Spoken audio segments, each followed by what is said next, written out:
യുദ്ധഭീതി തൊട്ടറിയുമ്പോൾ, മരണമൊഴി മുഴങ്ങി കേൾക്കുമ്പോൾ ചില ആളുകൾക്ക് തോന്നിത്തുടങ്ങും ഇതൊക്കെ എന്തിനു വേണ്ടിയിട്ടായിരുന്നു.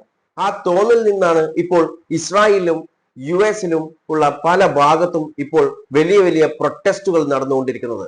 എന്നാൽ ഈ പ്രൊട്ടസ്റ്റുകളൊക്കെ അടിച്ചമർത്താൻ വേണ്ടി ഫോഴ്സ് ഉപയോഗിക്കുന്ന സർക്കാരിന്റെ വീഡിയോ ഫൂട്ടേജ് ഒക്കെ ഇപ്പോൾ മെയിൻ സ്ട്രീം മാധ്യമങ്ങളിൽ വന്നുകൊണ്ടിരിക്കുന്നുണ്ട്.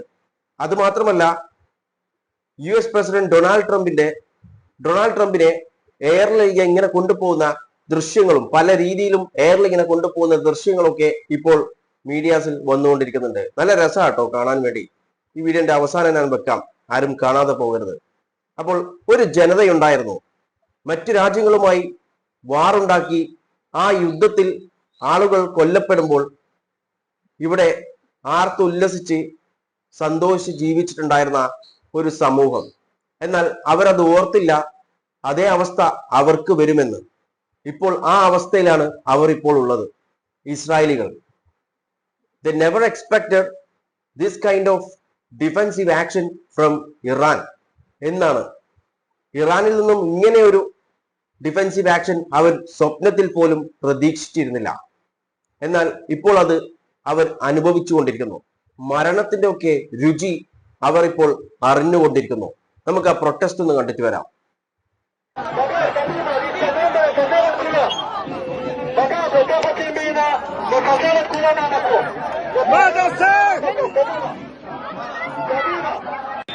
We are thousands of people here in Tel Aviv demonstrating against the war. The police is forcing us out because they say because there's a war, we're not allowed to demonstrate against the war. We will continue to fight against this war. We will continue to say no to the war in Iran, no to the war in Lebanon, no to the war in Gaza, no to the killings in the West Bank. We deserve life. Each week we gotten bigger and more people came to demonstrate against the war and against the government. And this week we were thousands of people here in Tel Aviv, and 25 more locations across the country went out to demonstrate. And this is why the police forcefully removed us from demonstrating. ഇതിപ്പോ തെല്ലവീലുള്ള ദൃശ്യങ്ങളാണ് നമ്മളിപ്പോൾ കണ്ടിട്ടുള്ളത്. ഈ പ്രൊട്ടസ്റ്റുകാരെ force ഉപയോഗിച്ചിട്ട് നീക്കം ചെയ്യുകയാണ് ഇവിടെ ചെയ്യുന്നത്. ഇവർ പറയുന്നത് ഏകദേശം രാജ്യത്തിന്റെ 25 ലൊക്കേഷനിൽ ഇതുപോലുള്ള പ്രൊട്ടസ്റ്റ് നടന്നുകൊണ്ടിരിക്കുന്നു എന്നാണ് പറയുന്നത്. മറ്റു വീഡിയോസ് നമുക്ക് കാണാം. For the first time since the outbreak of the war, anti-judicial overhaul demonstrations gathered alongside anti-war protesters with the support of a coalition of dozens of anti-occupation and civil society groups. At the main protest in Habima Square in Tel Aviv, about 1,000 people had gathered. Shortly later, police began forcefully dispersing and violently arresting demonstrators, claiming that they were violating Home Front Command guidelines for mass gatherings during wartime.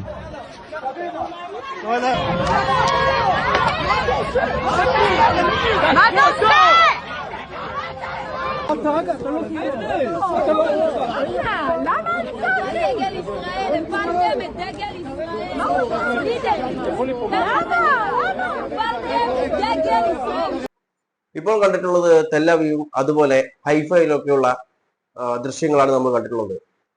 ഇങ്ങനെയാണ് പ്രൊട്ടസ്റ്റേഴ്സിനെ ഇപ്പോൾ അവർ treat ചെയ്തുകൊണ്ടിരിക്കുന്നത്. ഇസ്രായേലിലുള്ള എല്ലാവരും ഈ യുദ്ധം കാണുമ്പോൾ സന്തോഷിക്കുന്ന ആളുകളാണെന്ന് ഞാൻ പറയുന്നില്ല. കുറച്ചു പേരുണ്ട് നല്ല മനുഷ്യത്വമുള്ള ആളുകൾ. പക്ഷേ ഇപ്പോൾ പലരും ഈ ഒരു ഗ്രൂപ്പിലേക്ക്, അതായത് ഈ പ്രൊട്ടസ്റ്റേഴ്സിന്റെ ഗ്രൂപ്പിലേക്ക് ചേരാനുള്ള കാരണം എന്ന് പറയുന്നത് ആ യുദ്ധത്തിന്റെ ഭീതി ഇവർ ശരിക്കും അറിഞ്ഞു. മരണത്തെ മുഖാമുഖം ഇവർ കണ്ടു തുടങ്ങി.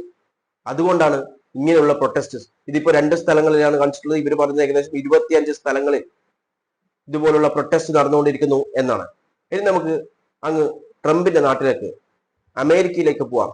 അമേരിക്കയിൽ വമ്പിച്ച പ്രതിഷേധമാണ് നടക്കുന്നത്. ഒരു സ്ഥലത്തല്ല, ഏകദേശം എല്ലാ സ്റ്റേറ്റിലും, അതായത് അമേരിക്കയുടെ എല്ലാ സ്റ്റേറ്റിലും പ്രതിഷേധങ്ങൾ നടക്കുന്നു എന്നാണ് പറഞ്ഞത്. ഈ പ്രതിഷേധത്തിനുള്ള കാരണങ്ങൾ പ്രൊട്ടസ്റ്റേഴ്സ് തന്നെ പറയുന്നുണ്ട്. എന്തൊക്കെയാണെന്നുള്ള കാര്യങ്ങളൊക്കെ പ്രൊട്ടസ്റ്റേഴ്സ് തന്നെ പറയുന്നത്. നമുക്ക് ആദ്യം പ്രൊട്ടസ്റ്റ് കാണാം.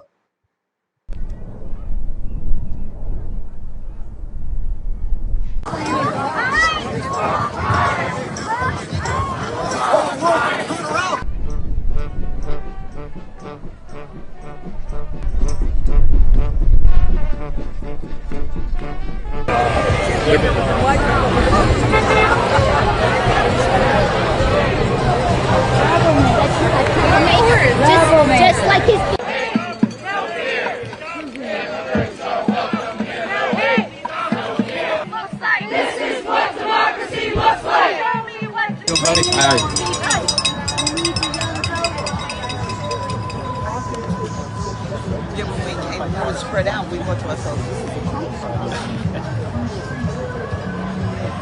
Mexican conflict. So yeah, Georgia, lots of raceros helped. Video footage കണ്ടില്ലേ? ട്രംപ് ദാ പറന്നു കിടക്കുന്ന. ഇവർ പറയുന്നത് ഏകദേശം 1300ഓളം ഇതുപോലുള്ള പ്രൊട്ടസ്റ്റുകളാണ് 50 സ്റ്റേറ്റിലായി ഇവർ പ്ലാൻ ചെയ്തിട്ടുള്ളത് എന്നാണ്. അതായത് വലിയ തരത്തിലുള്ള ഒരു പ്രൊട്ടസ്റ്റ് തന്നെയാണ് ഇവിടെ നടന്നുകൊണ്ടിരിക്കുന്നത്.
ഇപ്പോൾ നിങ്ങൾ കണ്ടത് US-ലെ പല സ്ഥലത്തുള്ള പ്രൊട്ടസ്റ്റ് ആണ് നിങ്ങൾ ഇപ്പോൾ കണ്ടിട്ടുള്ളത്.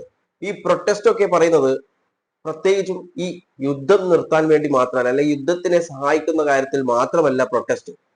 ഒരുപാട് കാര്യത്തിലാണ് ഈ പ്രൊട്ടസ്റ്റ് നടന്നുകൊണ്ടിരിക്കുന്നത്. അതായത് ഒരു സിംഗിൾ കോസ് മാത്രമല്ല ഈ പ്രൊട്ടസ്റ്റിനുള്ള കാരണം. പ്രൊട്ടസ്റ്റേഴ്സ് തന്നെ പറയുന്നത് നമുക്ക് കേൾക്കാം.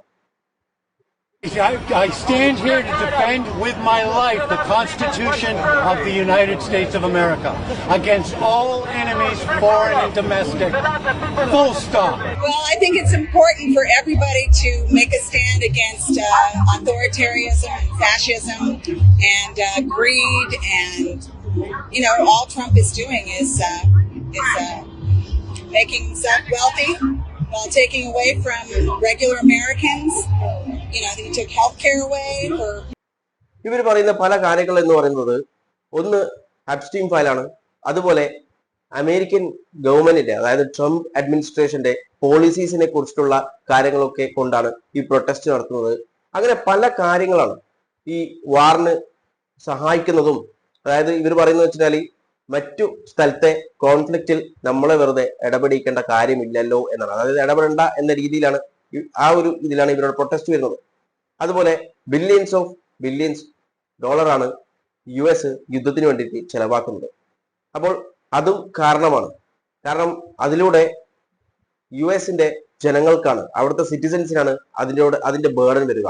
അപ്പൊ ഇതൊക്കെ ആലോചിച്ചിട്ടാണ്. അതുപോലെ ഗ്യാസിന്റെ പ്രശ്നം വരുന്നുണ്ട്. അങ്ങനെ ഒരുപാട് പ്രശ്നങ്ങൾ US-ൽ ഉണ്ട്. അപ്പം ആ എല്ലാ പ്രശ്നത്തിനും കൂടിയിട്ടുള്ള ഒരു ഇതാണ് പ്രൊട്ടസ്റ്റ് ആണ് നടക്കുന്നത്. അല്ലാതെ വെറും ഈ ഒരു വാറിന് എഗനിസ്റ്റ് മാത്രമല്ല. വാറിന് എഗനിസ്റ്റുമാണ് ഈ പ്രൊട്ടസ്റ്റ് നടക്കുന്നത്. പക്ഷെ മറ്റൊരുപാട് കോസസും കൂടി ഈ പ്രൊട്ടസ്റ്റിന് പിന്നിലുണ്ട്. കാരണം അവർക്കറിയാം ഈ യുദ്ധം കണ്ടിന്യൂ ചെയ്തു കഴിഞ്ഞാൽ US എക്കണോമിക്ക് നല്ല അടി വീഴും. അത് മാത്രമല്ല ഇപ്പോൾ സോൾജേഴ്സിനൊക്കെ വിടുന്നുണ്ട്. അപ്പം ഈ സോൾജേഴ്സിന്റെ ലൈഫൊക്കെ പോകുമ്പോൾ അതൊക്കെ US-ന് നഷ്ടമാണ്. അങ്ങനെ ഒരുപാട് നഷ്ടങ്ങൾ US-ന് വരുന്നുണ്ട്. അപ്പൊ ഇതൊക്കെ ആലോചിച്ചാണ് US, അതായത് അമേരിക്കൻ സിറ്റിസൻസ് ഒക്കെ ഇപ്പോൾ പ്രൊട്ടസ്റ്റിന് ഇറങ്ങിയിട്ടുള്ളത്. അപ്പോൾ രണ്ട് ഭാഗത്തും, അതായത് ഇസ്രായേലാവട്ടെ അതുപോലെ US-ലാവട്ടെ വമ്പിച്ച പ്രതിഷേധങ്ങളാണ് നടന്നുകൊണ്ടിരിക്കുന്നത്. നെതന്യാഹുവിനെതിരെയും അതുപോലെ US പ്രസിഡന്റ് ഡൊണാൾഡ് ട്രംപിനെതിരെയും. ഇറാനിലാവട്ടെ ഇസ്രായേലിലാവട്ടെ ഇനി ഗൾഫ് കൺട്രീസിന്റെ കാര്യം എടുത്തു കഴിഞ്ഞാൽ നമുക്കറിയാം ഗൾഫ് കൺട്രീസിൽ ഇപ്പോൾ ഒരുപാട് അപകടങ്ങളൊക്കെ ഇപ്പോൾ റിപ്പോർട്ട് ചെയ്യുന്നുണ്ട്. അപ്പോൾ ഇതിലൊക്കെ പെട്ടിട്ട് ഇഞ്ചുറീസ് ഉണ്ടാകുന്ന ആളായിരുന്നാലും ശരി, അല്ലെങ്കിൽ മരണപ്പെടുന്ന ആളുകളായിരുന്നാലും ശരി, എല്ലാവരും മനുഷ്യരാണ്. അപ്പോൾ എത്രയും പെട്ടെന്ന് യുദ്ധം അവസാനിപ്പിക്കാൻ വേണ്ടി നമുക്ക് പ്രാർത്ഥിക്കാം. നമുക്കതല്ലേ ചെയ്യാൻ സാധിക്കുകയുള്ളൂ.